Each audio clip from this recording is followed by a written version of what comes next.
Hello po, ano ang mga gamot para sa mga sakit sa lalamunan?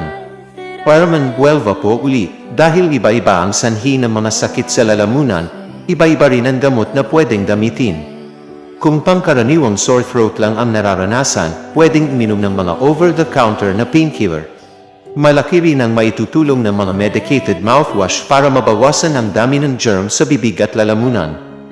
Home remedies, magnunog ng maligamgam na tubig na may asin.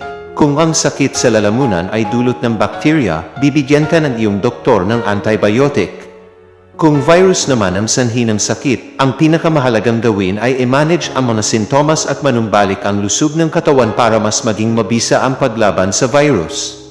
Makakatulong ang pag-inom ng 6 hanggang 8 baso ng tubig araw-araw para mapanatiling basa ang lalamunan at maiwasan ang irritation.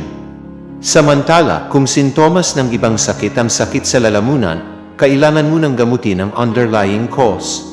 Ilan sa mga posibleng treatment dito ay ang surgery, chemotherapy, at mga specialized na gamot. Ingat po palagi. God bless po.